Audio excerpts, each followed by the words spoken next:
Hey everybody, it's Durger time. Welcome back to another episode of Total Extreme Wrestling 2016, local to global, where what we're doing is we're taking a little, backyard wrestling fed and we're turning it into a global empire, or at least we're hoping to. So, we've skipped ahead a little bit and we've gotten our roster. We had our first show. We're ready for our second show. And remember, what we were talking about money. Not too bad. Look, just in that month, we made $3,000. So we're actually doing very well. Enough that I think we could probably add a few more workers into the show. So what I wanted to look at first, I wanted to see, one, can I afford a better ref? Two, is there any new rookies that have come out yet that we could possibly use? Let's see.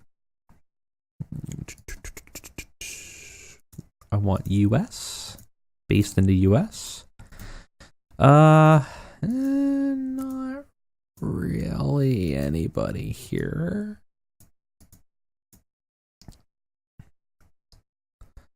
These are all NXT developmental. So not yet. But that's fine.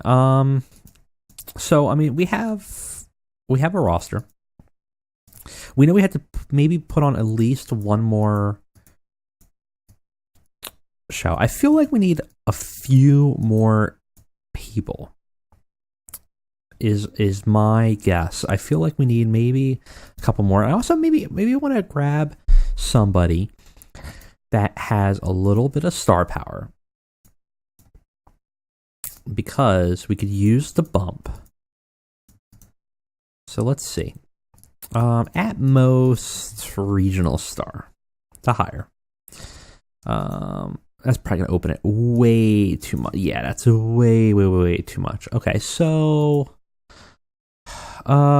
regional level. That's still a lot of people. I can't go through all that.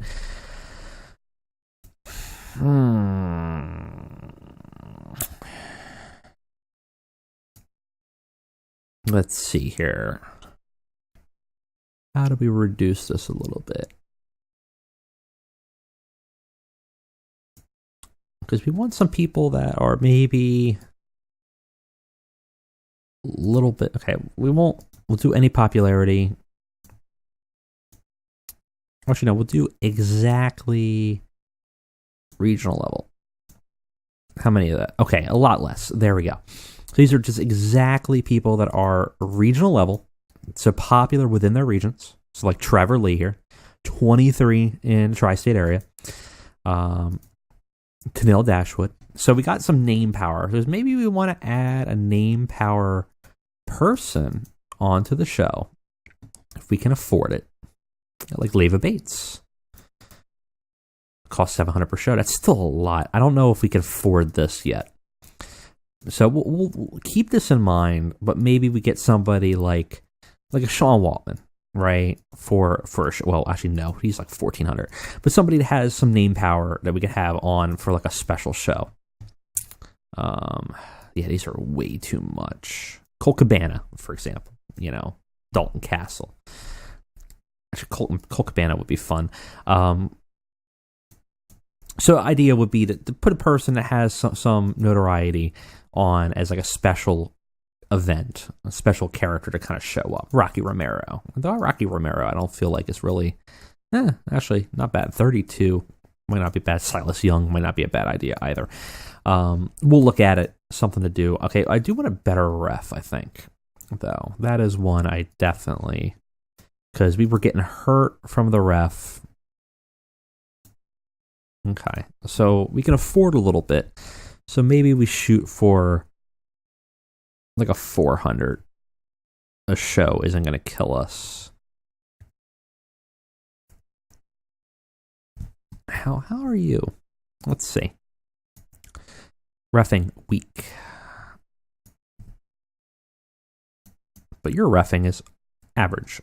So that might not be bad. Let me see if I can get them. 1 year contract, be exclusively a ref, and How low can I go? Can I go 300? Yeah. Okay, so that's not bad. So it only costs us an extra like $50 more, but we'll have a better ref. And we'll just have a backup person here. So that will work. We have some money here, so we can do some stuff. So let's go ahead and go to the next show. Okay. Locker room is still the same, so we'll go ahead and still try to produce some type of positive relationship with, let's do Kimberly and Brian Pillman. Nothing. Okay. It's going to be hard for us because I think part of that is tied into one of the other skills that we put lower, either leadership or something like that. So, you know what I'm going to do is I'm going to do the generic. And I'm going to risk it because I kind of want to see where we are there. Otherwise, I think the Wrestle Factory was not a bad spot for us, but I'll see what the generic does and how much more money it costs. I suspect we're going to get screwed from that, in which case we'll continue to use the Wrestle Factory because I think that ended up being a good decision. But my curiosity is killing me. I have to see how much the generic venue will give us. It might be better. Maybe it's going to cap us out at 100 or something like that. All right, so let's go ahead and book the show. We do have a title match between Neuromancer and Joey Janela, so we'll see how that goes. All right, looks like we are back and ready to run another show. Again, it's only an hour, so it's a little light one. We have a little bit more action here. I wanted to make sure that as many wrestlers as we could have on the show, just to make sure they're not upset. Though I think for monthlies, they don't get that upset. It's just the annuals, so we'll see. Either way, we definitely have some new people, so it should be exciting to see. Let's go ahead and run Cyberpunk Wrestling live. So we start off with Kimberly, who just got signed. She enters the ring and just does a quick promo introducing herself to the fans, saying, "You all know who I am. You, especially in this region, you know who I am. And you know what I'm capable of. You see me in CZW, you see me in Chikara, and I'm ready to be here in Cyberpunk because Cyberpunk is the future of wrestling." So she kind of puts over puts over the promotion, puts over herself, and introduces herself to the fans to get them riled up. She does pretty good, above average for her gimmick, which is good, but nothing else. Didn't get the crowd riled. I thought they would have, but oh well. We go into the first match of the night, which is Rachel Ellering debuting versus Ace Austin. Rachel Ellering's old school face gimmick got a rating of awful, and Ace Austin got his great anarchist reaction for his gimmick. Got the crowd hotter. They weren't thrilled to see him wrestle, though, so we'll have to work on that. Decent reaction, terrible wrestling. Ace Austin defeated Rachel Ellering 8 minutes by a stoppage when she could not continue and got injured.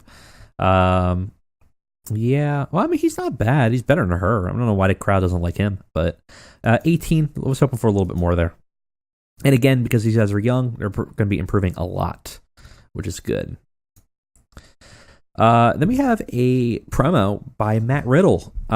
Basically, he goes out and he says that, you know, he feels that he will be the most dominant force of Cyberpunk, and there's a lot of people claiming that, but he says that, you know, he's the only one that can do what he can do, and he will prove it because he's setting up Matt Riddle's proving ground. You must, if you accept, anyone can accept to challenge him in the proving ground in a submissions-only match.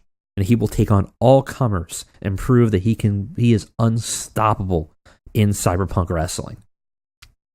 And Brittany Blake comes out, having tagged with Neuromancer last week, and accepts the challenge. Says, "You think you're the best. Let's see if you can put it to the test." Does well. 40. D-. Really great. Got the crowd hotter.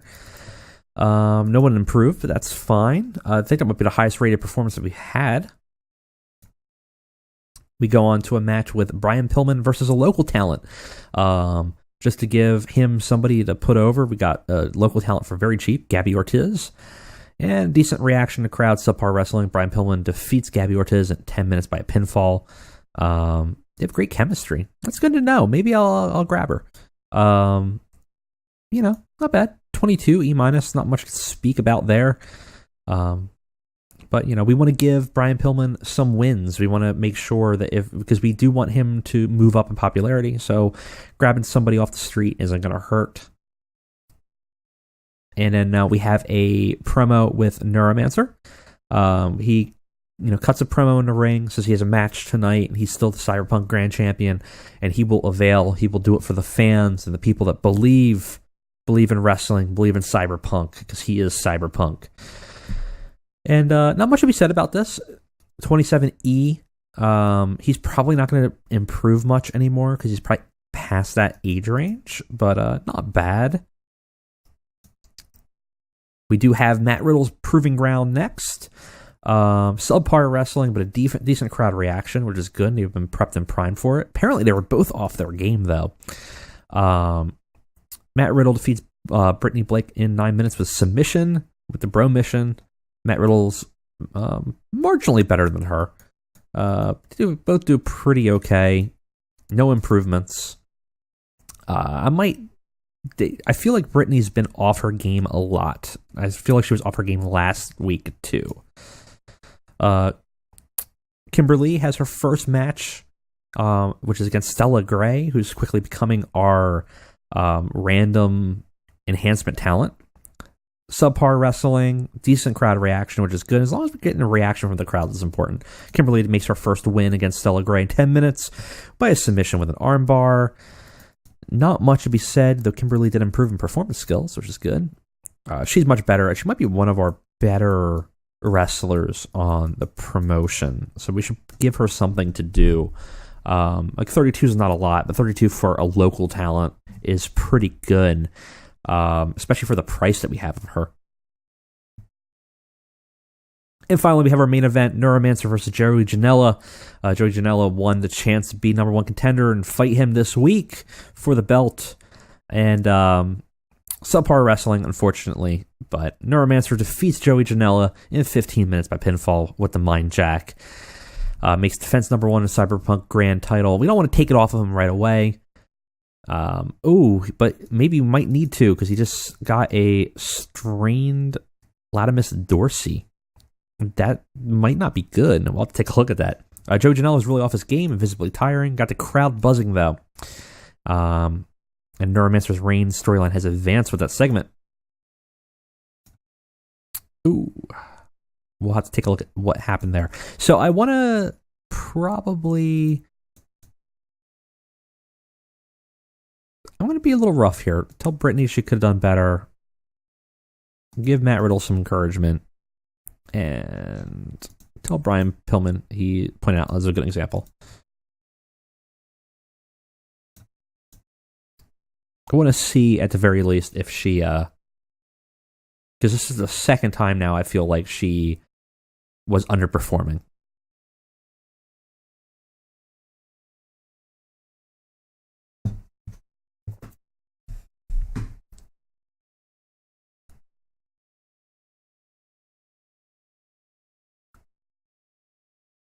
Okay. Got some unread emails here. Let's go ahead and take a look. Yep, he has been injured.